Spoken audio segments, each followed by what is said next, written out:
It's now time for Matt and Dan in the house.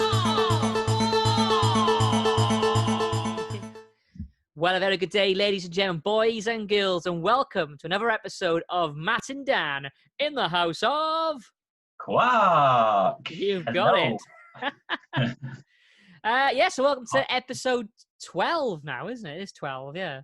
Oh, yes. Yeah, wow. We haven't done this for a while. We've had a few weeks off now, so Oh, yes. So if we do, I guess, go wrong. Yeah. You know why? We're out of practice, I guess. Yeah. Well, so you can be watching us, of course, on our Facebook page, hello, or on YouTube, hello again. Or listen to us on Spotify, Google Podcasts, Apple Podcasts, Radio Public, Anchor, Breaker, and of course, there is, of course, a lot more, Overcast and Pocket Casts as well.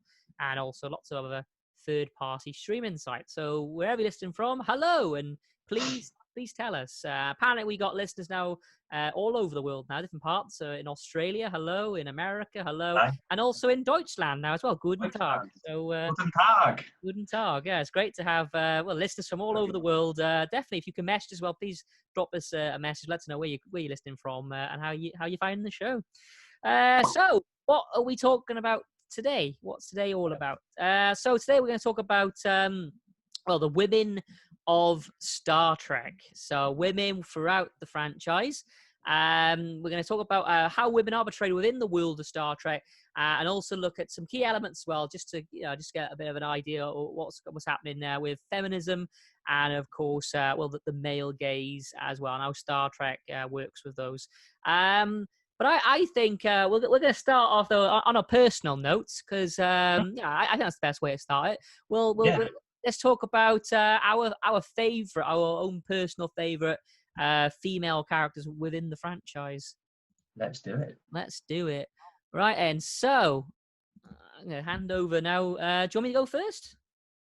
I don't mind. Have you got one in mind?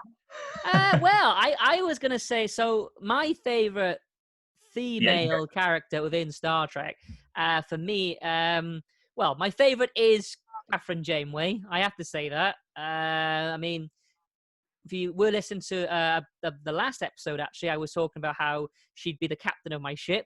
So definitely, I think she is my favorite female character. Reason being is that she's just a powerful, fantastic woman overall. I mean, as I said, I love how she's got a mother element to her, and she's got this great leadership, but with this mother element with her as well, she I guess she cares a lot about everyone. She has this sort of nursing sort of element to her as well, which I love about Catherine Janeway. So I think my overall favorite, me personally, would have to be the Janeway. I do like Janeway.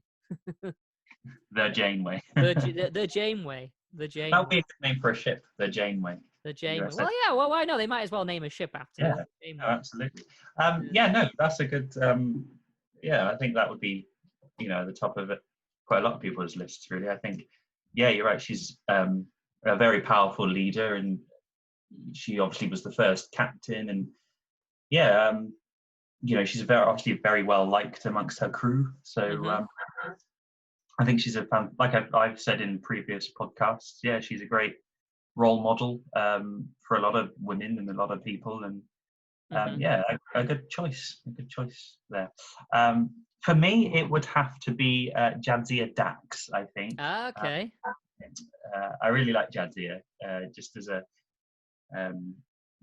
character, and very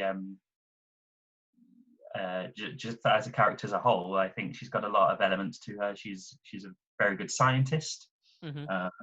Obviously, she's been in a lot of hosts before, so obviously she's got a lot of knowledge. So she's obviously very intelligent. So that sort of portrays women as being very intelligent. And she's got a great sense of humor, and she's very sweet and caring and loving. But she's also because I'm currently rewatching DS9, so that's why I've got like Jadzia at the top of my mind. And I can't remember what the episode is, but there was a scene where she was playing like a game with like a group of Ferengi. Okay. And I just love that she's like that. She likes to mingle in with the men and like play a man's game, and she's not afraid to, just because she's a woman, she can. You know what I mean? She can. Yeah, that's an interesting one. I think it kind of supports our, the past, previous episode that we were talking about, obviously, non-binary and gender fluid and all that. And obviously, I guess it's great because she has experience of being a man as well, doesn't she? And I think I love, it's kind of not innocence. That's the wrong word I'm looking for, but it's this whole as a joint trill. They just see gender as sort of quite fluid, if you know what I mean. Like they do perform their gender, as in Jadzia is definitely a lady, but it's I don't know, it's a bit more fluid. It doesn't matter. Like Jadzia is, she get her hands dirty sort of thing. She you know what I mean? Yeah. But I think that also in terms of Star Trek, that sort of portrays women as definitely they can be engineers and get their hands dirty and play games with these Ferengi, and the Ferengi are a very male dominated species. They see women again that challenges that, doesn't it? Ferengi. Exactly. She challenges, and I think that's great that she's a very powerful woman. And to those who haven't seen DS9, I'm sorry, spoilers, but I was really very disappointed when she got killed. But then I do like Esri Dax, the one that she gave I like Esri. Yeah. So but I love Jadzia, and I'm really enjoying rewatching DS9. And another lady I'd like to just honorably mention is Kira Nerys, because the first time I watched DS9, I didn't really appreciate Kira as much as I am now, and I think she's really good. She challenges obviously Cisco, and I've got a few notes that I'll get onto about Kira Nerys, but so for me, Jadzia Dax and probably Kira as well, two very good strong women of DS9. Cool. Yeah. Well, I'd like to go into now about because obviously we mentioned about feminism. Now I'm going to go all the way back now to a year that we weren't even thought of. Not my parents weren't even thought of back in this year. It was actually 1965, and Gene Roddenberry, of course, had the first pilot Star Trek: The Cage episode.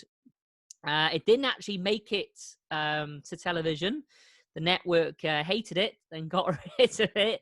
And I think, correct me if I'm wrong, anyone listening, but I think it didn't come out until the 1970s. I think they managed to re-release it then as The Cage, as the original Star Trek, say the very first Star Trek, with Captain Pike. And obviously then they linked it then with, on the original series, we've seen where Captain Kirk basically rescues him.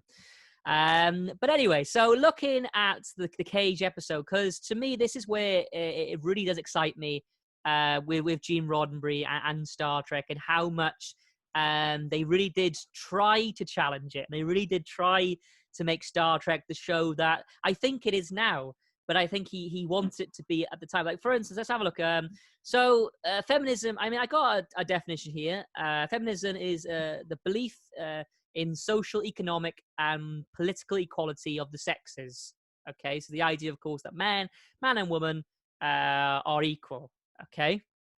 Now, in the 1960s, of course, you had feminism was at its peak. Second wave feminism. You had, of course, the women's rights movement.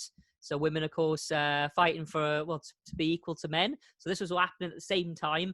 And then Gene Roddenberry, of course, the man that we worship, he is, I guess, in a way, our God, in a weird way, isn't he? Our Messiah. He comes up kind of like, am I comparing him to Moses now? I don't know. But he comes up with, obviously, Moses and like the tablets, of Trek. But he comes up, of course, with this idea of a woman on the Enterprise, on the bridge, second in command, has the name Number One, and it's mad me saying this now and being like, gasped about it, because he shouldn't be really, but at the time it was, and she wore trousers. She was. Yeah, well, that's what I was about to say. Yeah. She was dressed at the same as exactly. And this was 1965, you know.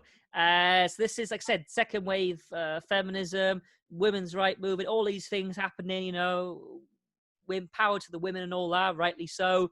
And then they brought in a show which basically a woman was just going to be, you know, literally equal to the man. And we're going to get onto this a little bit later on, but she wasn't sexualized or nothing. She just was, you know, just a yeah, just literally a working lady that was on the bridge. And what's amazing about it is obviously at the time, this actually scared people in like the network and actually said, you can't have that. You know, you can't have you. That blows my mind. Like the fact that you've got this. It's crazy you know, to think about, isn't it? It's like... And what I love is Discovery at the moment is actually obviously they've reintroduced number one, and they're playing on that because number one is people. It was, I think now it's different, but I mean for years people sort of hid number one. You know, number one, like you ask many people about Star Trek, like non-Star Trek fan, they'll just talk about Captain Kirk, Spock. No one really knows who number one is, you know, and now they're trying to idolize her, I think, in Discovery, which is great, I think, bring her back, like, because she is the original, she's the first Janeway, basically, you know, It's interesting you say about the number one thing, because I think as well, a lot of people, a lot of Star Trek fans or non-Star Trek fans as well, when you say number one, you would automatically think of Commander Riker. No, of course, yeah. And I made this mistake, and it was you that corrected me. You know, when I first watched Discovery, I was like, oh, you know, they're using number one, and it's like Riker and stuff. It's actually, well, he wasn't actually the first number one to have the nickname number one. It was obviously in the cage. Yeah. And the fact that it was a woman, you know, like you say, is very ahead of its time. And you know, it's mad that even I make that mistake, and you know, not a lot of people knew it was sort of hidden away. Hidden away. It's crazy how like that sort of just it's quickly hide that. We don't want that didn't happen, sort of thing, you know.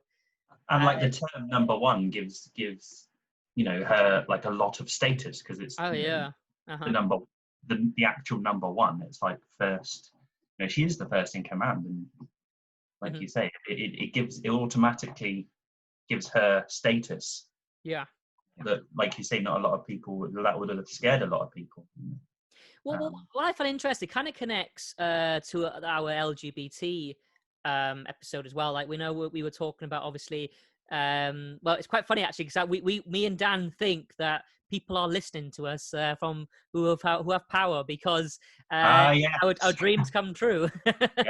yes, exactly. I got really excited when I saw this. So for those out there who follow the news, I guess, Star Trek Discovery has announced that it is introducing two transgender characters. I think is it a non-binary one and a transgender one? There we are. Yes, a non-binary character and a transgender character, which I think is great news. Yeah. And obviously, for fans of our podcast, would know that we did do an episode of that. Yeah. And what is interesting as well is that's become quite controversial in itself. I mean, I don't know. Like, again, you know, everyone has their own opinions, you know, of course, and we respect everyone's opinion. But after me and Dan actually made that episode and released it, we've actually had not necessarily negative comments, but people quite criticizing the idea of Star Trek introducing non-binary characters and things like that. And it kind of makes me think of in the 1960s, like that was kind of like with women, you know, you gotta have women in trousers, you know, and there's, you know, Star Trek's doing what it's always been doing. It's been challenging the boundaries, always been doing that.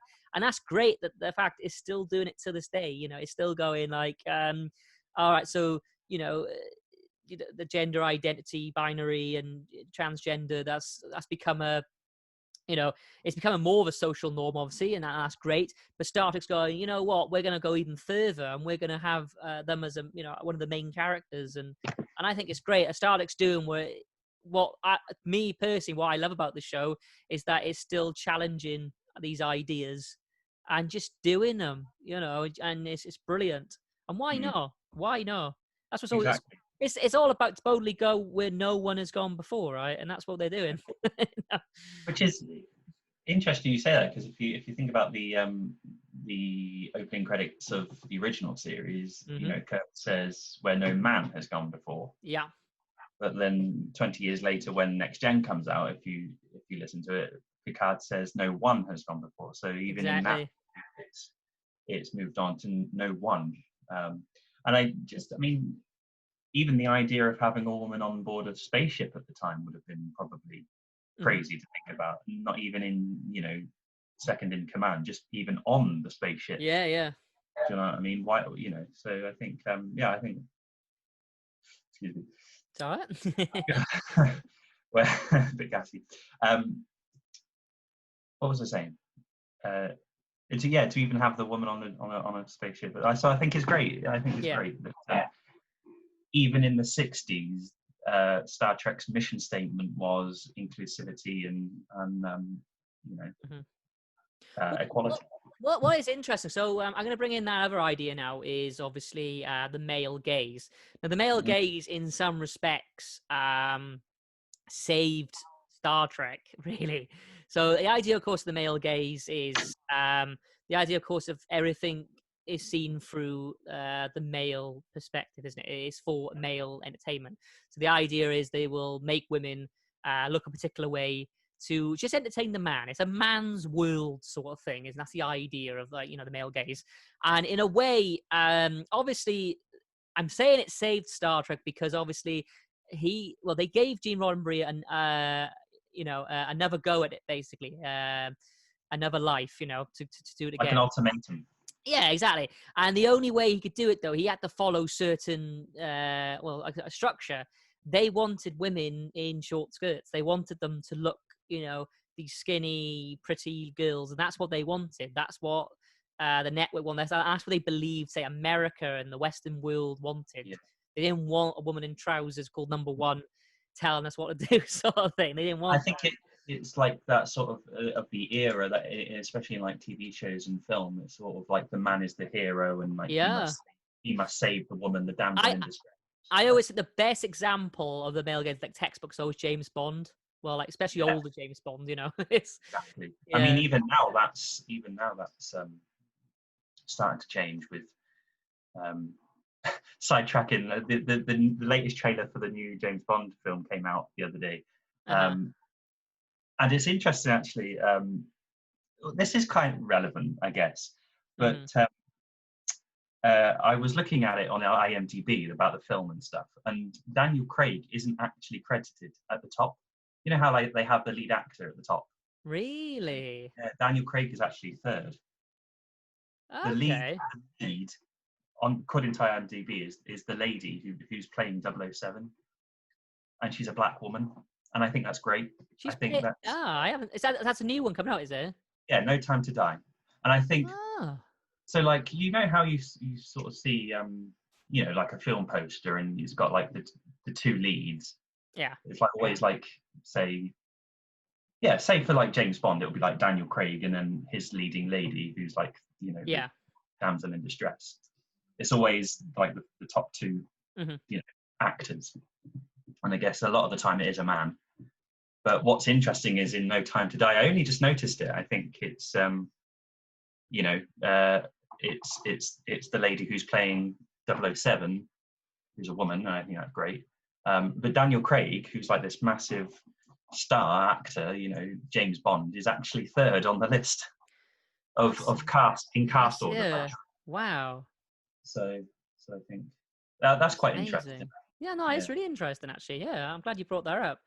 I always think as well with Doctor Who, it was always the Doctor was a man, sort of thing, and that was controversial. If you remember, people got really funny about that for a bit about obviously the Doctor was going to regenerate into a woman. It didn't bother me personally. It didn't bother me, and I have to say, Jodie Whittaker as the Doctor has because. Nothing against Peter Capaldi. I think it was the writing. I kind of went off it for a bit. Yeah. And then when it came back with Jodie Whittaker as the Doctor, I was like, okay, a lady Doctor Who. and she's brilliant. She's absolutely brilliant as the Doctor. She is the Doctor, regardless of, just because she's a woman. I don't think she plays it like that she's a woman. She plays it as I know what you mean. Yeah. That's interesting you say so. Don't plays it as a woman, and again, I think that's just sort of like the social norms of us as men, how we've sort of grown up to see how women are meant to be in films and throughout the media. You know what I mean? Or like, again, sort of damsel in distress, or the companion of the hero, or it's always sort of been like that. Yeah. So yeah. Yeah, and no. I mean, I don't know if it's interesting. I listened to an interview with Jodie Whittaker with David Tennant. David Tennant's got like a podcast where he interviews people on Spotify. I recommend it actually. And he did one with Jodie Whittaker, and she said that she was finding comments that, like, even before she'd even done it, like, negative comments and stuff. And I think not necessarily trolling and stuff, I don't think, but like, it's interesting that she faced that even before she'd even started filming, I guess, Yeah, I know exactly. People do jump to the conclusion, don't they, that she can't be it, or yeah. And what I was going to say was, I think, back then social media wasn't around, but I think when Kate Mulgrew took the role of Catherine Janeway, she probably would have faced a similar thing. You can't be a captain, you're a woman. You know what I mean? Yeah. So I think now it's great that we, I think, like you say, it's good that we, I guess, matured is the way. I sort of seen women as equal, and it's not a problem. Well, yeah. I mean, and also what I was going to say as well about the original series, which is quite interesting. Like I said, they had to sort of use this sort of approach with women, looking sexy, basically, and I think I don't know. I mean, Star Trek as well. There's like it's a weird thing. This is basically some people believe Star Trek had the first depiction of the side boob and things like that. It's weird. Yeah, it's a lot of weird things like that. But what I'm trying to say as well, though, it had all that bit, had all that in it. But however, there was also lots of things in the script. Like I know there's an episode. I think it's a World War. It's like a World War II pilot. And I think the Enterprise goes back in time, and he ends up. It's on my dissertation actually. I got it referenced on the, and he basically ends up on the Enterprise, and he sees the ship, and then he's like, "Oh, a woman! Why is there a woman there?" And Captain Kirk's a player, by the way, but Captain Kirk still says, "Oh, we're in our time, or where we come from, men and women are equal," and it's the fact he says that, and he's referencing, and it's Kirk as well. Yeah, and it is Kirk. Yeah. Again, I think Kirk. Again, I think it's part of the male gaze. I think he's sort of part of that sort of James Bond handsome man who goes around and has a bit of fun as he does. But in the script itself as well, there's lots of bits where Gene Roddenberry managed to sort of sneak in. Like he snuck in, like I said, the ideas of an hour time, men and women are equal, and he was talking to a character who could possibly be alive in that time, as it wasn't that long ago, if you know what I mean. It wasn't that long ago on planet Earth when women, even at that time, are not equal. So it's really interesting. It must be weird watching a program like that, watching a program where you are brought up to think that men are above women's, you know what I mean, and that's the social norm. And then you're watching a television program set in space, and then you have subtle hints about equality, and it's again, people always think that they got away with it because he disguised it as a science fiction show. The idea that he wanted to embrace these ideas, but the only way he could do it was to take it to the stars. Yeah. Because it was an adventure show. People saw it as a kids show as well. Which, to me, honest, I think at the time was a perfect audience because they're the future. Yeah, well, that's that's the thing I was going to say about it, because it's set in the future. One day it'll be a reality, and thankfully it is. Oh yeah. The thing is, again, obviously with the original series, there was a lot of episodes. One episode I think of is Mud's Women, Yeah. Okay. Yeah. You Yeah. know, Yeah. where we've got those sort of, I guess, I don't want to use the term sex slaves, but obviously with Harry Mudd, obviously Yeah. similar to Kirk and stuff. Like, I guess that not necessarily shows. I guess it highlights what they thought of women back in those times. Do you know what I mean? Not necessarily. I think what we've with the network and stuff, it was sort of like, well, we need women to be scantily clad because we need to sell the show. That's what will Mm-hmm. sell it. Yeah. Um, you know. So I think it just highlights that rather than uses it as a way to sell the show. Do you know what I'm trying to say? I think that Yeah. Yeah. that, No. No. that Yeah. specific episode. I know exactly what you mean. I think yeah, you can watch sort of the original series and you do see things, I guess, in it that you think, oh, you couldn't do that now, sort of thing. I say Yeah. it's like when you watch like an old comedy and they make a racial joke, you know, Yeah. and you sort of watch it from now and go, oh, you say that. Sort Yeah. of thing.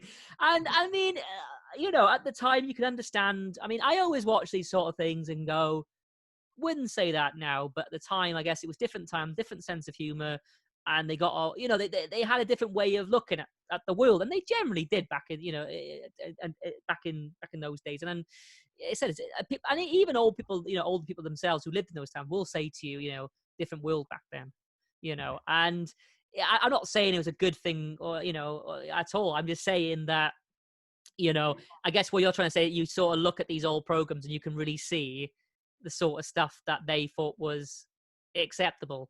Like, I mean, if you made, I guess, a science fiction show now with women in short skirts and a sexy lead William Shatner guy, then they might say, you know what I'm trying to say? They're like, you can't do that. You know what I mean? You can't do that, really, and being serious about it, say, you know, so I think Star Trek has, I don't know what's interesting. It had to do that because that was the social norm at the time. But at the same time, he just chucked in bits and bobs. And I mean, there's a lovely episode, Mirror Mirror. Lieutenant Uhura, she actually, I mean, obviously she's a black lady as well with power, not just the woman. She's a woman, but also she's black. So she ticks two boxes there, really, you know what I mean, with that. But I mean, there's a lovely moment where she's not a Downs under stress sort of thing. She gets captured and she fights her way out of it herself. I think it's Mira Sulu. I think attacks her, and then she just Yeah, you're right. Yeah, yeah, and it's brilliant. And she's like, yeah, you go, you're kicking butt, like that's what you do. And she doesn't wait for Captain Kirk to save her. And I do definitely think that's again another way that he had to sort of sneak it in, because back then I think it was sneaking things in.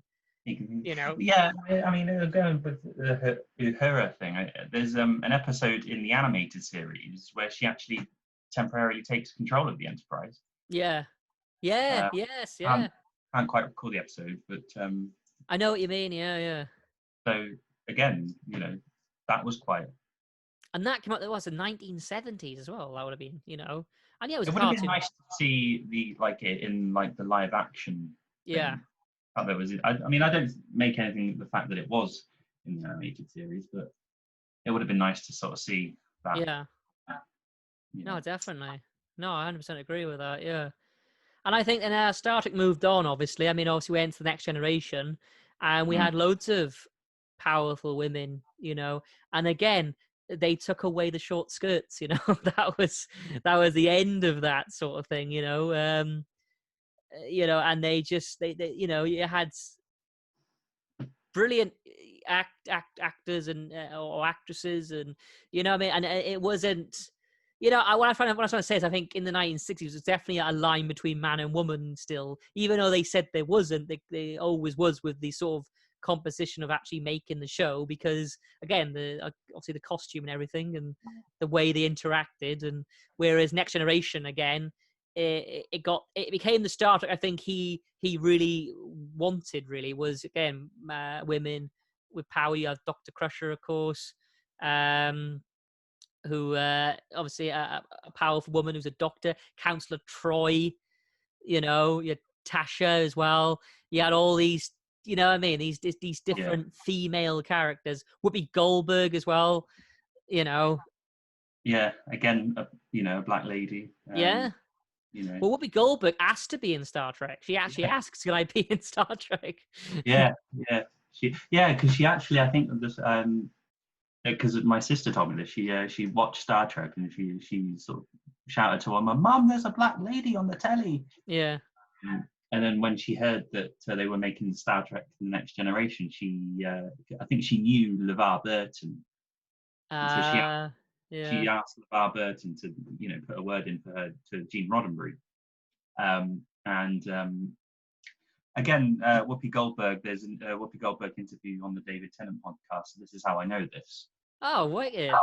She, go and listen to that. That's a good one. Emma, if you're listening as well, go and listen to go on Spotify and listen to the Whoopi Goldberg interview. So she asked LeVar Burton to put in a word with Gene Roddenberry, and he was like, yeah, fine, that's okay. So LeVar Burton went to Gene Roddenberry, and Whoopi Goldberg didn't hear anything at all. And so when she saw LeVar Burton again, she was like, "Did you say anything to Gene? I haven't heard anything. It's been months." And LeVar Burton went, "Oh yeah, I said about you. I said, Whoopi Goldberg wants to be in Star Trek." But apparently Gene said to LeVar Burton that he thought she wasn't being serious. That's why she didn't hear anything. And Whoopi Goldberg was like, "What? That's terrible." So then she called Gene Roddenberry herself and said, "Look, I don't care what it is. I want to be in it, please." And, Gene then wrote the part of Guinan for Whoopi Goldberg. And That's crazy, isn't it? Yeah, apparently it was the last ever role, last ever character that he wrote. Really? Wow. Apparently. That's what Whoopi Goldberg says on the interview, so don't quote me on that. That's what she says. Yeah, that's what Whoopi thinks. Yeah. Wow. I think it is a great story. Yeah. So, but I've got a few notes on like the Natasha Yara. I put Tar on my notes. I put Tar. I meant to put Yara. Like even though like the Next Generation did jump ahead and it had like Dr. Crusher, this this powerful lady who's an actual doctor. So like in the original series, we had Nurse Chapel, who's just a nurse. Yeah. This time we've got like the head of the medical department, I guess, is this fabulous lady who's a single mother. Don't forget. Oh yeah, and of course, good point. Yeah. She's a mother, but also a single mother. She's well respected in her field of medicine, which is great. But I read when I was doing a little bit of research that the lady who played Dr. Crush was actually fired. Really? That's why apparently, she was fired because there was the producers thought there were too many women on board the Enterprise, but then replaced her with Dr. Pulaski. But then obviously when fans petitioned for her to come back, they was like, well, we'll just get rid of Pulaski again. So it's too many women. Like I say, that was just on a video that I watched when I was doing some research. So don't quote me on that. Interesting. So even though like Next Generation did move on in terms of how it portrayed women, I still think in society at the time was still a little bit sort of hadn't moved much. And I think obviously Star Trek: The Next Generation, took massive gains in challenging that. And it's the same with Natasha Yara. The actor who played Natasha Yara left the show because she thought she wasn't being used as much. Because she was a woman. Maybe she felt because she was just a woman, they weren't using her character, and she wanted to move on. Which is really sad, actually, if you think about it. Yeah. Natasha Yara, head of the security department, good fighter and warrior and strong, stern lady. The fact that she left because she wasn't being used and or utilized, I think is yeah. is the word. So yeah, it's interesting. Definitely the next generation did do massive gains in challenging, society's views of women, and that, it still had that sort of black cloud, I guess. That's just some notes that I came across. And the other thing I was going to say, though, which is, this is a positive one, because I was talking to my sister about this yesterday. You know how like Deanna Troy was like always in like a jumpsuit? Yeah. I kind of felt like not necessarily they sexualized Troy, but obviously, she's obviously a very attractive lady character and stuff. There's an episode, I can't remember what would be, it's either Best of Both Worlds or like Chain of Command or something like that. You know where like Captain Jellicoe takes control of the Enterprise? Yeah. He actually tells Deanna Troy to change into and it's kind of that like society telling women how to dress, how they should be dressed. But the actress who played Troy liked that, thought that was a good thing, because obviously she then changed into the actual uniform, and she was the same as the men. She did wear trousers and the suit. Yeah. And I was like, yeah, well, I'm a woman, but I can still wear the same as. Yeah. Why should my character wear something different because she's a woman? Do you know what I mean? So that was a little interesting.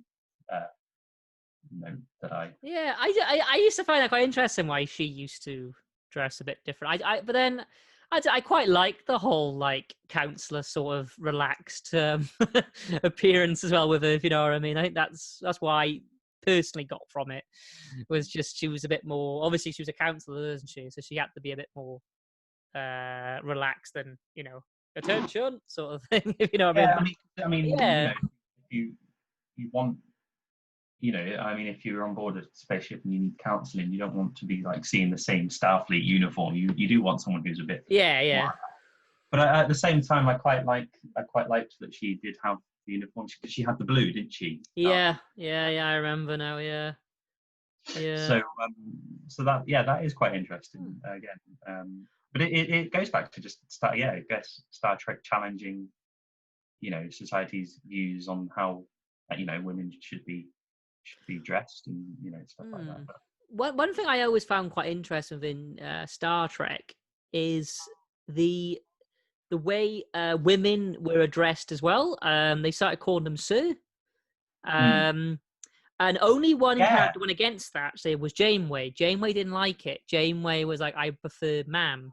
And she preferred, I think it was ma'am, was it? She liked to be called, She didn't like sir. She said, I think she said something on the lines. I think it was Tom Paris, wasn't it, that called her sir?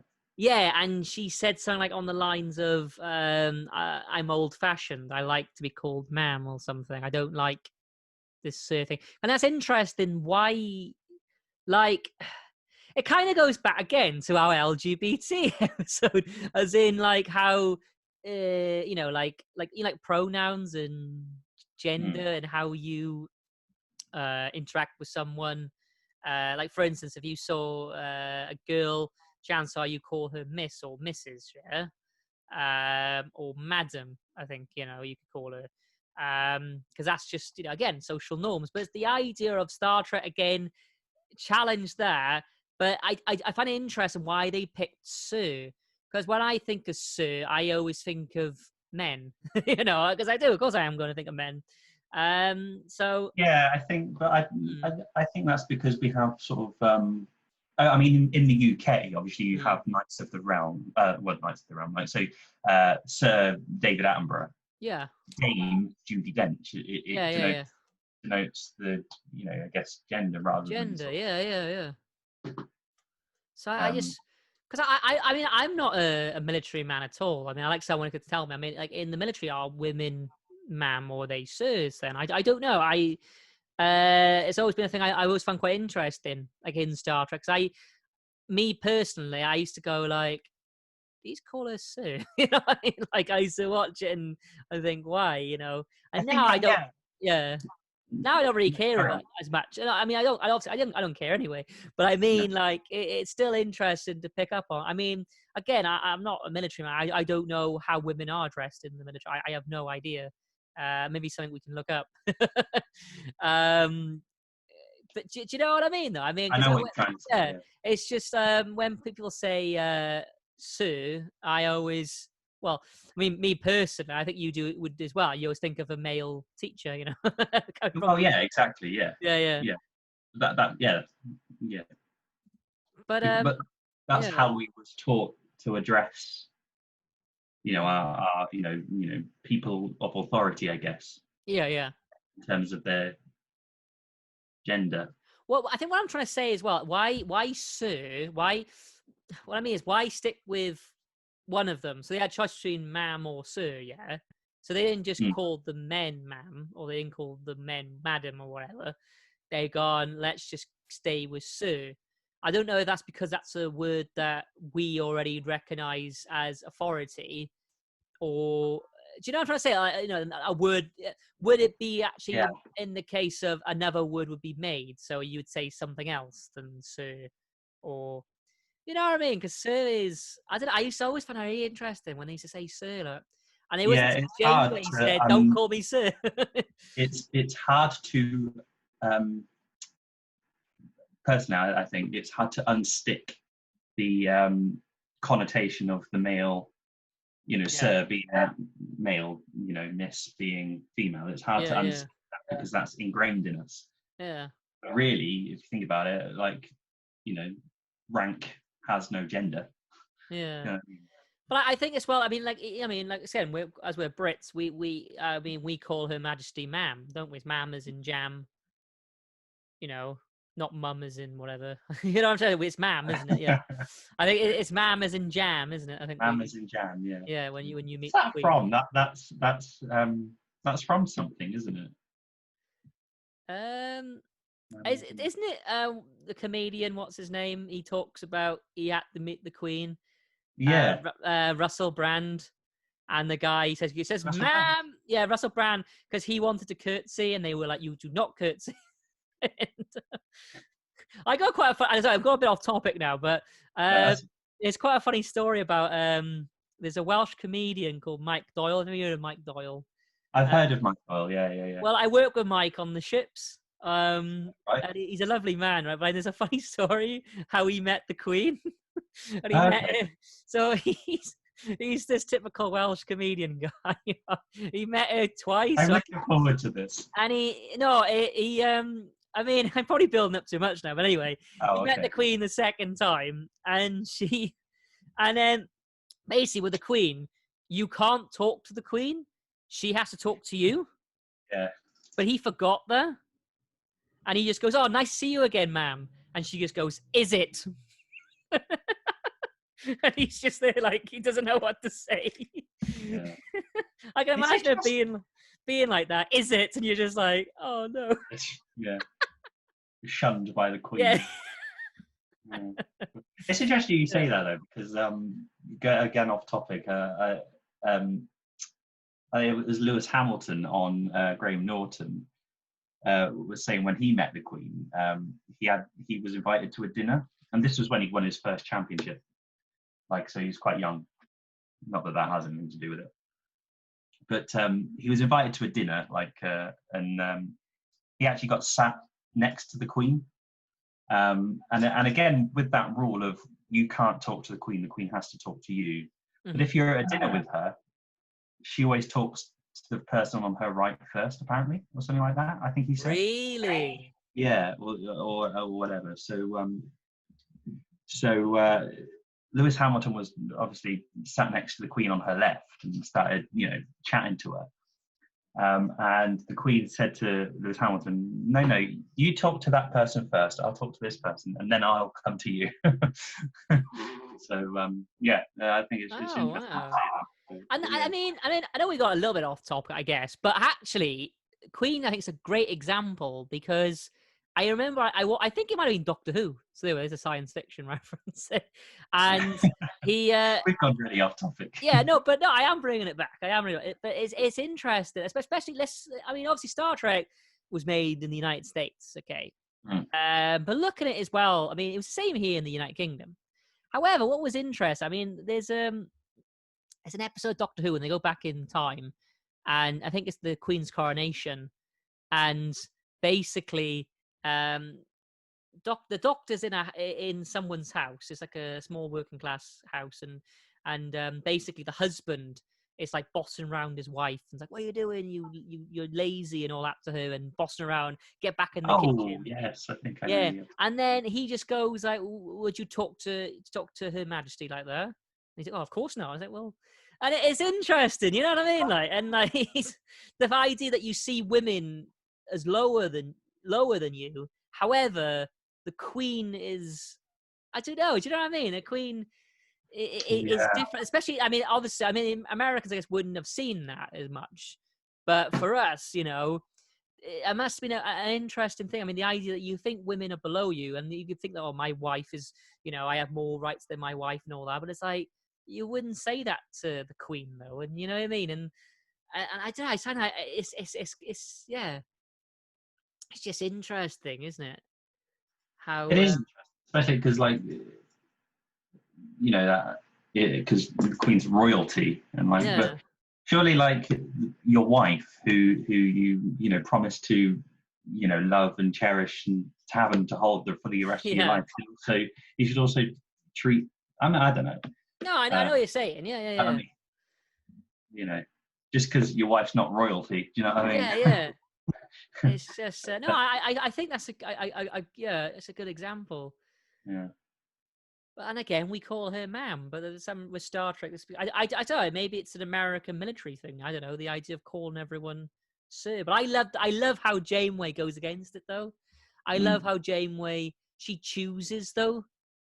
And also this is the thing. It's not like I mean, there's a big thing about, you know, women, as in, I think we've got the point now where women have equal, you know, are equal to men. You know, and that's fantastic. That's what we want and everything. But we also don't want to have it so women are, I guess, not pampered. I don't know if that's the right word to say. As in, what I'm trying to say is like, oh, you know, you can do what you want because you're a woman. You know what I mean? It's more like, oh, hi, you know what I mean? You're more. What I'm trying to say is you should communicate with that person regardless of their gender, as you would with anyone. But what I'm trying to say is, I think, you know, the idea of we call women sir because we have to, you know, as in like because we're showing that they're equal. I like the fact that Janeway's going, I'm equal, I've got power, and I don't like it. Call me ma'am. I prefer ma'am. Do you know what I'm trying to say? She's not doing it. She just does it. She wants to be called ma'am because she just likes it, you know. Yeah. And I But like also, that. I think. Sorry. No, it's okay.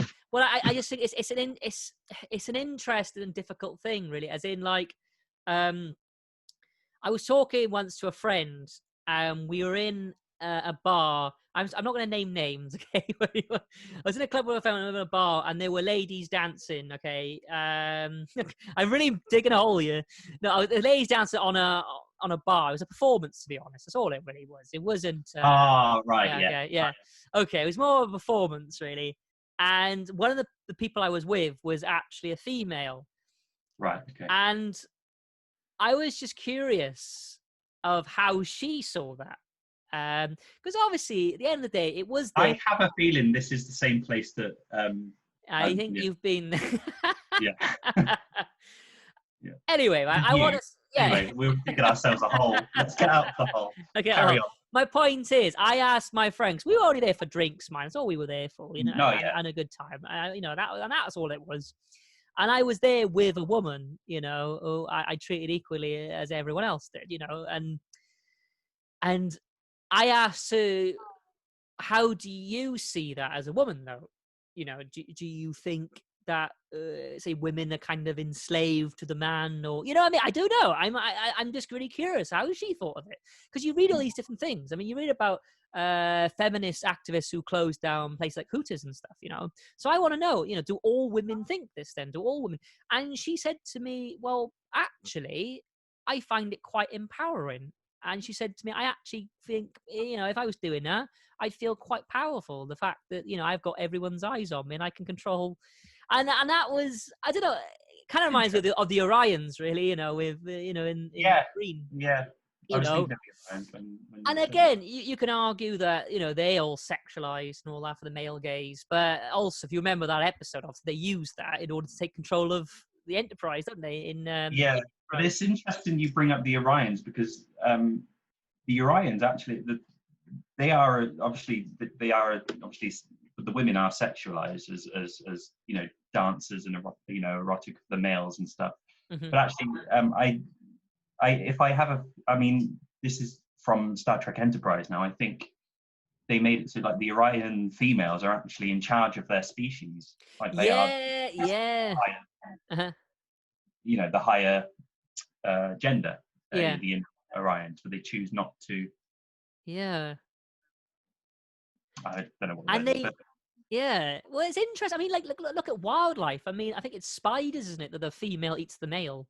And you know what I mean? I mean, it's interesting. I guess I think the idea is that women can be, powerful in that way is well. And I guess in a way, then are the men the slaves to the performance, or you know what I'm trying to say? It's interesting you bring up nature though, because you think bees, like it's obviously the queen dominating the hive, and all they use the males for is to reproduce, not even to, because even the drones, the bees that go out and collect the pollen or the nectar or whatever, they're female. The men are only there to reproduce. Yeah. That's there's the thing with lions. I mean, you think of like lions, right? Obviously, the male lion going out and getting the food and stuff and bringing it back, but he's actually the head of the pride is the lioness. Yeah. So it's a very. But then with humans, it's it's interesting. But it was interesting to say what my friend said. Obviously, that she said, "Oh, actually, I'd feel very empowered. I feel." And I've come across that a few times with some women who said things like that. Mine. So, I mean, what is interesting? I mean, like, because it was activists who closed down, like, say, places like Hooters and stuff, because they think that. But you could also argue, well, the women weren't forced to be in there. They obviously interviewed for a job, and all that sort of stuff as well. So it's I don't know. I mean, it's hard for us to say, I think, as men as well. So we don't know. Yeah, but it's a funny one, isn't it? Yeah, but I think with like an example like Hooters, I think I feel really uncomfortable saying this, because, but this is just my observation. Yeah. For a woman to like get a job in Hooters, you would need. It seems to me that there's an aspect of your personal body image that would like, in terms of like your breast size. Yeah. And for me, that's quite uncomfortable to say. I see what you're saying. Yeah. Like, that to think. I mean, I might be wrong. Like, it might not be. I'm not trying to call out Hooters or anything. But that's what it seems like. Mm-hmm. And I think, for me personally, that's wrong. But But then, I guess you could argue then, did they have the right to do that to their body because it's their own bodies? They want to do that. Do you know what I mean? Though it's a double. I always think it's a double-ended sword, that, because then you could argue, well, she could go, "Well, it's my body. I want to do that. I actually feel quite empowered." You know what I mean? And it's Yeah, I mean, like I didn't mean like it's wrong as in women can do what they like with their bodies. I'm not telling them. Yeah. No, I think that's the important thing, is that getting a job in Hooters. Yeah. Or anything like that. You know what I mean? I'm like I say, I just want to say that I'm no, not. No. No, But it's interesting going about. I mean, not just on the the breast thing again. Another thing that going back to Star Trek, a thing that I came across when doing a little bit of research. Terry Farrell, who played Jadzia Dax. Apparently, this is what she said in an interview. However, this is denied. This has been denied by the person, by a producer. I won't name the producer. But she had to have her breasts like padded out because they wanted they wanted Jadzia to have big breasts apparently. And Terry Farrell, who was the actress, felt really uncomfortable with that. And so it was that sort of sexism. Even when DS9 was being made, like late 90s, that's why she left the show. That's interesting. Because apparently, I think I heard they tried getting her to sign on for season 7, but she wanted changes in terms of sort of on set ethics, I guess. And she refused point blank because she was being treated unfairly, especially with the breast thing. I think It always amazed me with Star Trek, with like, obviously it's meant to be a show that preaches about equality, and then there's so much that happens like on the set. Like the original series, I know that Leonard Nimoy fought a lot for Nichelle Nichols to have to get paid better, basically, and things like that. And it's crazy, like how it's like a show preaching about equality and everyone's equal, and then behind the scenes there's all this stuff happening still, like you said with that as well. And it's crazy. Yeah, I've got another one with from the original series, the Yeoman Rand, is it, played by Grace Lee Whitney? Okay, yeah. Apparently she was told to lose weight by the costume designers. Really? Yeah, which is really sad, because apparently this is again just from what I've looked up. She was asked to take amphetamines to like help her lose weight. Oh my god! Which of course then she got addicted to, which led to her addiction. And if you know about Grace Lee Whitney, she died quite an early death because of, obviously, I guess, alcoholism and drug addiction stuff. And that, apparently, it's been said. I'll highlight that it's been said that could have been caused. That could have been the cause of that. So it's really sad to because for me that's quite sad to think about. No, it is. Yeah, I think it's with that as well. It is. Women are literally forced to look a certain way and do a certain thing. I think what makes it like awkward, like I mean, like like we said about the whole empower thing, but then I guess that if women feel comfortable in their bodies to do that, then and they want to do that, then yeah. But I think it's the idea then, if a man is making her do that, then that's, do you know what I'm trying to say? Then that's obviously, making her look a certain way, or going, that's, you need to lose weight, you need to get bigger breasts or whatever. And that is obviously then when that is very much, inequality. That is men literally telling them what to do, and how to be, I mean, like men, like as men, we shouldn't have to be told that we have to be a certain way either. We shouldn't have to be told that, oh, you're a man, that means you have to, I don't know, be good at DIY. You have to, exactly. You know what I mean? I do think I think women obviously have a bigger problem with that. But I'm just saying, I think it's the idea, again, goes back to our other episode, but it's the idea of, as a man, yeah, I'm a man, but I can be and do what I want because I choose that. I have freedom, it's not, and I respect everyone else's, whatever they see themselves as and all that. And that's the way, it should be. I mean, I do have friends who've worked in sort of more erotic clubs and stuff as dancers. I've got friends who do that, and they are some of the nicest people that I know, and they're lovely people. And I mean, I try and just, obviously, when I talk to them as a if I'm working with a colleague, or that's what it is, isn't it?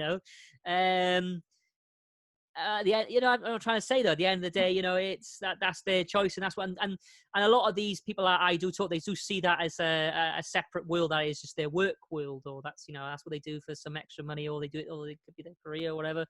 But what's important to me is that they chose to be there. They they don't get told how to look. They, you know, I mean, they express themselves in the way they want to be expressed.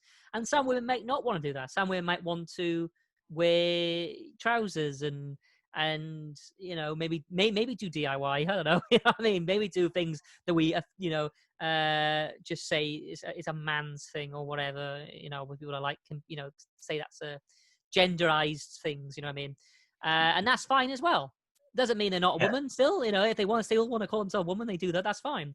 Well, I think what I'm trying to say is that I think the whole idea, of course, of equality, surely, well, I think is that women should do what they want, though, as well. You know, if a woman wants to come across more sexual, then, and she feels comfortable like that, then I don't see that being a, do you know what I'm trying to say? A problem. I know and if she doesn't want to. I think the where it becomes a big problem, which it was obviously back in those days, was women were literally things that sounds horrible saying things, I know that, but this is what I guess in a way that's what I mean. There was ownership, wasn't it? Basically, the man owned it basically in some respects. There's the idea that they were literally in the kitchen looking after kids, and that was it, and that was a woman. But it's not. Women is more complex than that. A woman can be anything, you know. A woman can, you know, and same with a man, obviously. It's weird. I think just touching on that, but then I want to bring it back to the Star Trek thing. Like, I grew up in like I have 3 sisters. I'm the only boy of 4. And whenever I meet people, and I say, you know, I've got 3 sisters and I'm the only boy, and they go, oh, that must have been like a, you know, hard childhood. You know, you must have, you know, house full of women. And I go, well, no, because I actually find that I get on better. I get on well with men and women, but I find that I find it easy to get along with girls and like women. Not in a like a, you know, a relationship type situation, just in general as friends. You know what I mean? I find myself that it's easier for me to make friends, you know, with females because I grew up with 3 sisters. Do you know what I mean? Yeah. It's so from that perspective, I think it's quite. I think that's probably why I just personally why I don't look at, you know, you know, say for instance like a woman captain or that. Well, that's fine. You know, that's I wouldn't be comfortable being told what to do or being commanded by a woman, you know. But it's interesting you say. So I just wanted to bring that up. It's interesting you say about like the DIY thing, because I wanted to say about Deanna Troy. Yeah. But I've touched on this before because obviously I've done. I did the RAF Education Roadshow that I mentioned a couple of podcasts ago, which that mission statement was practically about getting young kids involved in engineering, but also aimed specifically towards girls to pursue a career in engineering, because, you know, there was a lack of female engineers. And it's great, like a show like Star Trek can say, well, yeah, you know, we can have female engineers. And Deanna Troy is a great character. I think I put her as one of my honorable mentions as my engineer for my fantasy. In the last episode, our fantasy crew. I know I chose Chief O'Brien, but I didn't choose Chief O'Brien because he was a man. I chose him because, you know, that's what you wanted. Yeah. That's what I wanted. But like, I still love Deanna. I think she's a great engineer. I think the fact that she has so many obstacles in her character arc. You know, she goes from, you know, being in Starfleet and then obviously joining the Maquis, and then you know, she's a Klingon, half human, and then she's a mother as well. And I was talking to my sister. I talked to my sister about Deanna yesterday. She, even when she's like heavily pregnant, she's still, you know, there's still episodes of her sort of in amongst it in her engineering. I think that just again empowers women to say, if you can be a mother, but you can also be on your hands and knees fixing engines and Yeah. You know what I mean, and things like that. So it's sort of challenging. Well, engineering, for instance, isn't a man's job. It's a person who, if you're good at engineering, it doesn't matter. Yeah, no, of course, yeah. You know what I'm trying to say? Definitely. I love that example. Women. I think she's a very important character.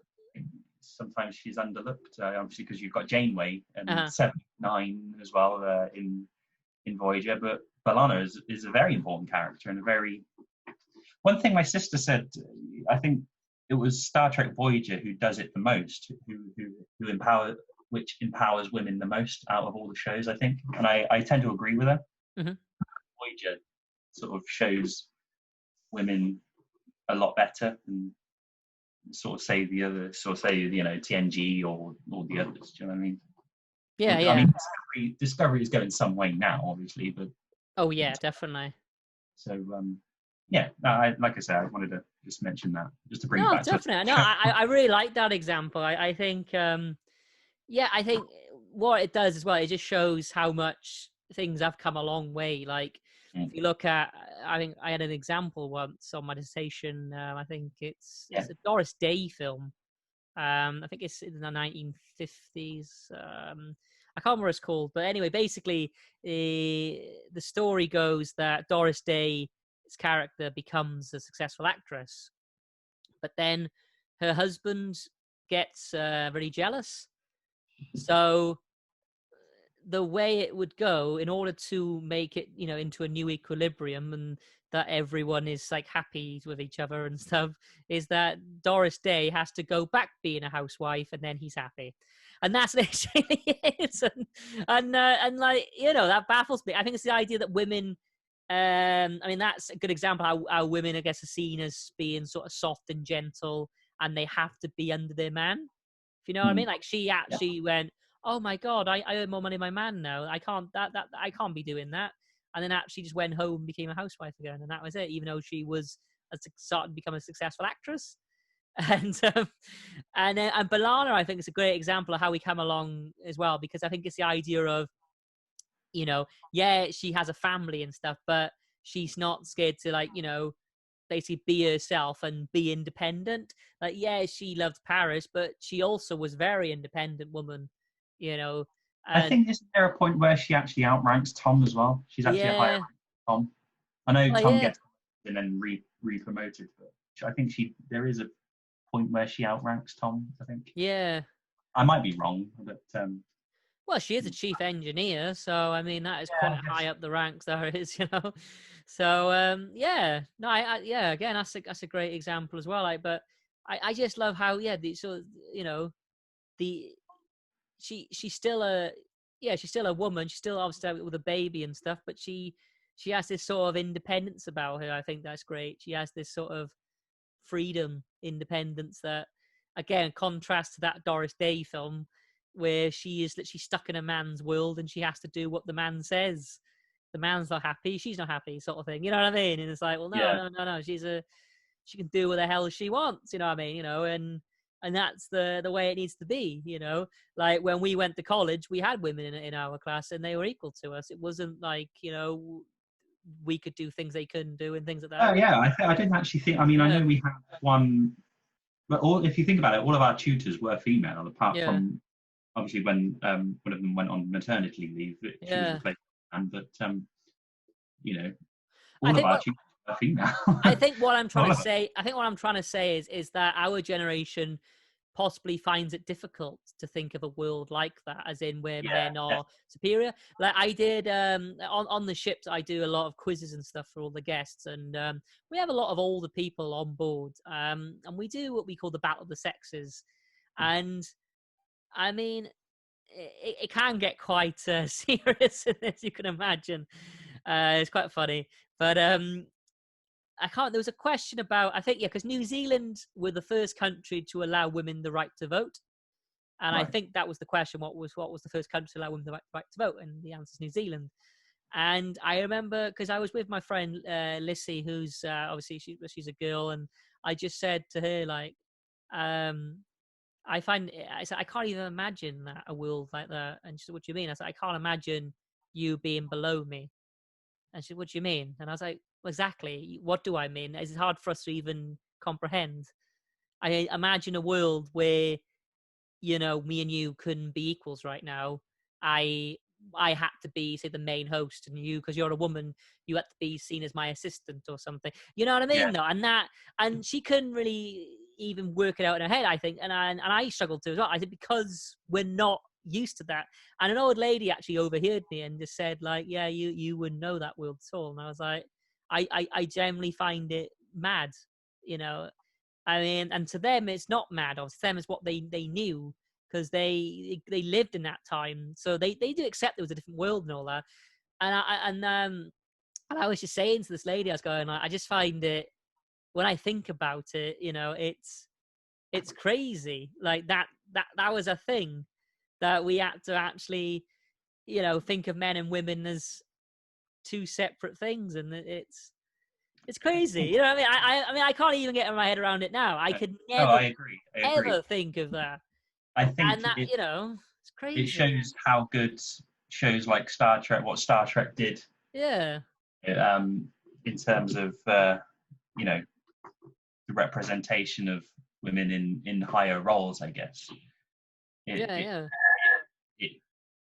I guess acted as a catalyst, I guess, you know, because we watch shows like that, and like, you know, things, we're able to accept that. And it's you know, Star Trek is very good at challenging that, and you know, being you know, a catalyst for and representation and stuff for women. I think in roles of power. I mean, obviously you've got, you know, engineers. You know, you would think it's a man's job, but Star Trek says, well, no, we can have a female engineer, captains, a female captain.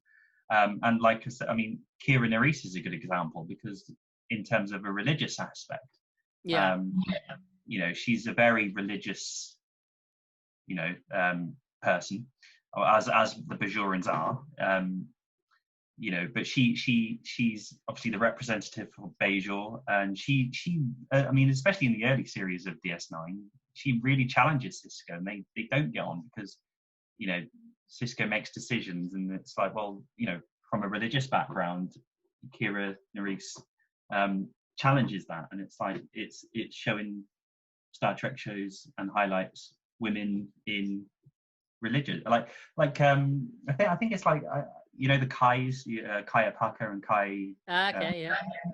It's like, well, you know, they become quite, you know, prominent characters in DS9, and it's I guess you could say that the idea of a female bishop, or a female, because I know that's been quite a controversial topic in religion. Yeah, I didn't even think of that, you know, but yeah, no, that's a good idea. And I just thought about it. Just think of Kira Nerys. I thought, well, hang on, you know, Kaya Pucker and the other one, I can't remember, because she's a Vedek first, and then she gets made a Kai.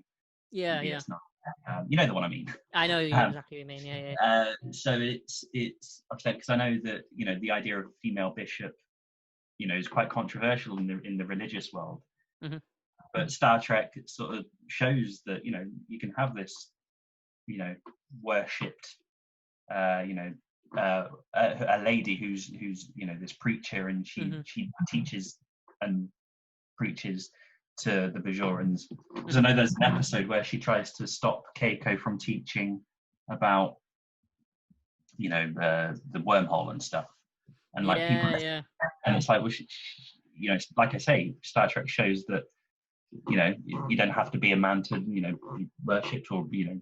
Do you know what I mean? I forget. I like how you said that. I forget how Star Trek does challenge that in the whole religion thing. It's brilliant. I think that's the brilliance of Star Trek, and it goes back to Gene Roddenberry's, you know, idea that, you know, gender, you know, the Star Trek mission statement, you know, gender equality.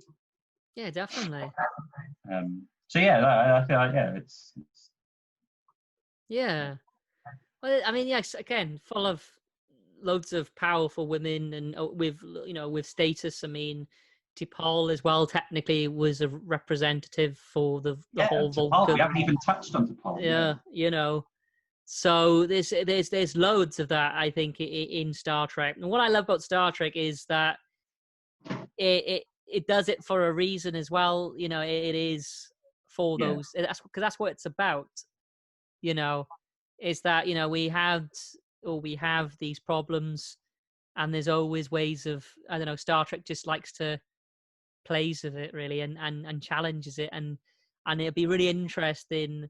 And I do think we'll end up making a future podcast about the Discovery when they bring out those characters as well, and how we link that to our LGBT episode as well. Because I think, that's going to be massive. And I do think, I do think we'll have to have a look into it. Will the some audience reactions, and then we can compare that, and then we can compare that to audience reactions of back in the 1960s as well. You know, how they looked at things, first interracial kiss and all that, and how, you know what I mean? Though, like, people went nuts about that. In fact, imagine how people will be like about this, because people are like, they will complain.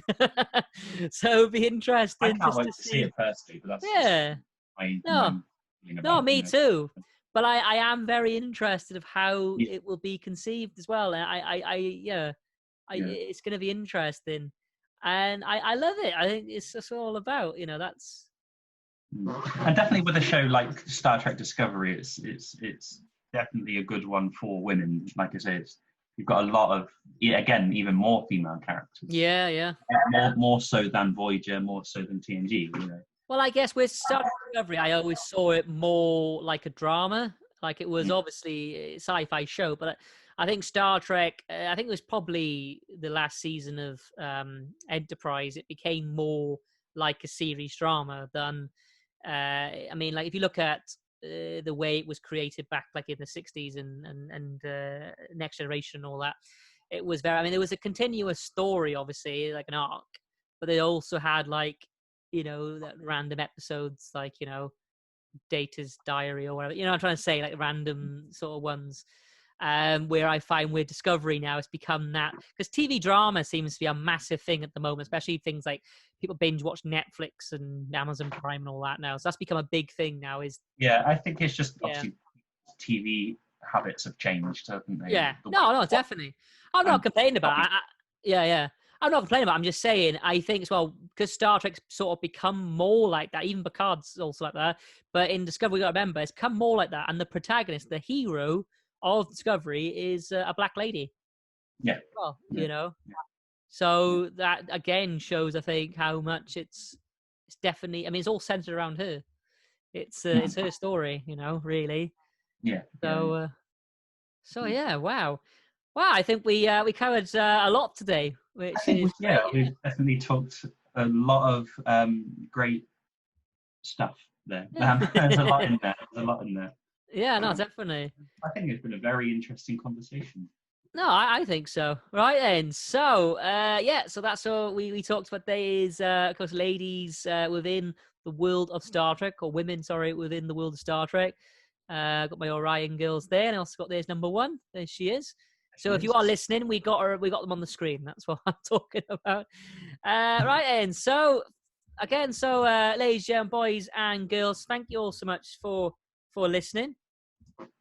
Of course, this is Matt and Dan, the House of Quarks. You could be watching this on our Facebook page, or watch this on YouTube, or listen on Spotify, Google Podcasts, Apple Podcasts, Radio Public, Anchor, Breaker, and of course Overcast and Pocket Casts as well. Wherever you're listening from, keep on listening. We got more episodes coming, don't worry. But for now, from myself and Dan, we always say, live long and prosper. Take care. Oh my.